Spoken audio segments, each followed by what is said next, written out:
At the corner of a shop, I saw an old lady like very much like the one on the cover of the report.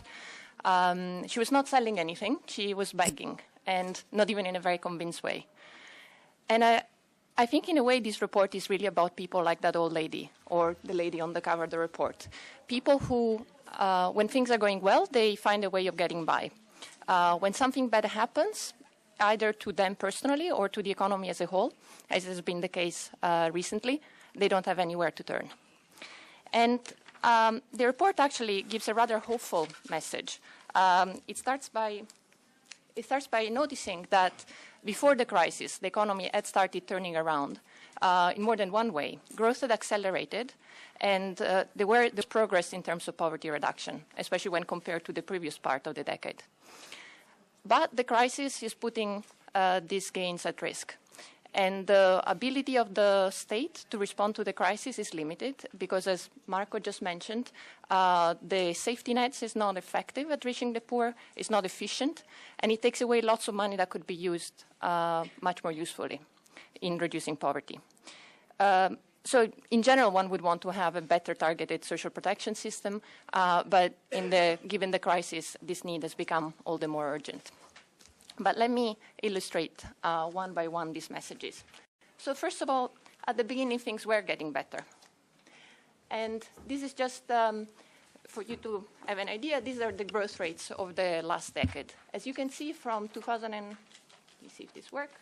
Yes, from 2000 to 2003, growth was averaging about 4.6%. From 2004 to 2008, it was higher. It was 6%.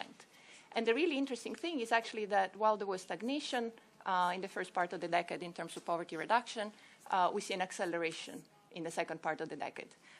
There are all kinds of issues that have to do with measurements. Based on two different sets of surveys, which are not comparable, we can get back to all kinds of measurement issues later on when there is time for technical discussion. But we are quite confident in this picture of things improving because it was not just poverty as we measure it. It was also unemployment that came down between 2007 and 2008. We know that some of this was due to technical reasons, but we believe there was a true employment creation taking place. And very importantly, there was reduction in inequality. Now, let me explain you these curves. Those are called benefit incidence curves. And the way we calculate them is by ranking from poorest to richest all people that we find in two surveys.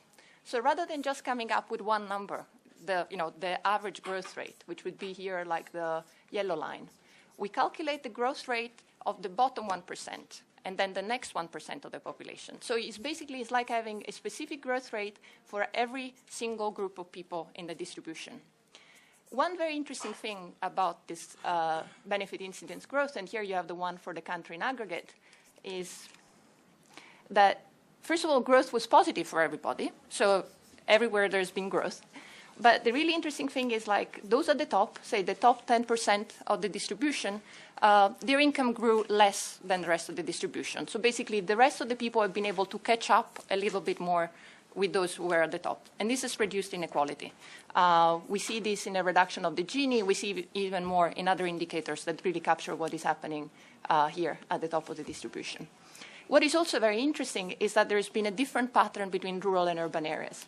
If you look here, the growth of those at the top has been really significantly less than of those at the bottom. So growth in rural areas has been extremely pro-poor.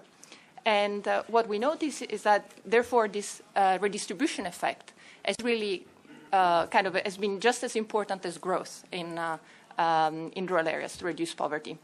In urban areas, if you look, the poor, actually, those at the bottom of the distribution had growth rates which are around 3%. So they're even higher, or are just as high as these guys over here. But the growth overall was less pro-poor. So the distribution effect has happened in rural areas. This is what our data show. We try to understand a little bit better what has been driving these trends. And this is something for which I'd really like to reiterate what both Lierka and Marco said. This is really why it's important to have better data collection. The HBS which we used is not the ideal source for looking at these issues. It doesn't have good enough information about incomes. It doesn't have good enough information about programs. So it's still, this is why we are so enthusiastic about all the work that is being done now about extended HBS, which is something else we could talk about later.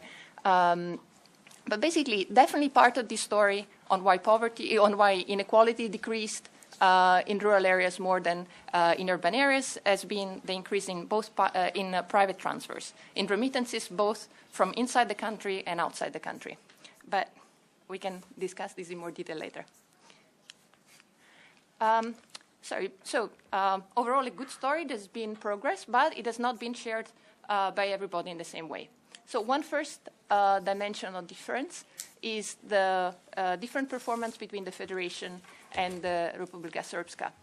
These two rates, even if they look different, are actually statistically the same. So as far as we can say, the difference between the two is within the margin of error. So we cannot say which of the two entities has a higher poverty rate. But what we can see is that the decline in the Federation has been much higher than in the Republika Srpska. There are many reasons for this. One of them is actually the Republika Srpska had a big program of reforms, but it was just in the year, it started in 2006, so it was not yet captured most probably in the data that were collected at that time. So we would expect most probably when the new data will come in, we are very likely to see big improvements, well, or at least less decline given the crisis in the Republika Srpska. The other thing is, again, the transfers that have grown more in the Federation as opposed to the Republika Srpska. And this, in a way, is good news because 2/3 of the poor actually live in the Federation.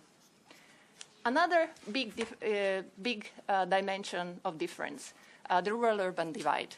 As you can see, being in the rural areas is associated, and in both years is associated with a higher poverty incidence, but is also associated with a lower rate of poverty reduction. This gap here is actually, in absolute terms, is larger than this reduction here, but in percentage terms is less.